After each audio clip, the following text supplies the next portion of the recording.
Thank you for purchasing the Versa Studio BN-20 desktop printer. Let's begin by opening the box and verifying the contents. The box contains your new printer as well as the accessories needed to install and operate your device. Remove the accessories and lay them out to verify all parts are present. You should have a power cable, USB cable, cartridge insertion tool, software, plunger, blade holder, and blade. For the priming and ink installation, you'll need a cleaning cartridge and 4 dummy cartridges. Included in your accessories are cleaning solution, swabs, tweezers, and an additional felt and wiper for routine maintenance.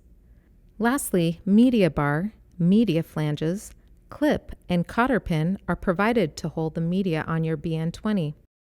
A first step guide can also be found in your accessories and should be taken out and used for reference during this installation process.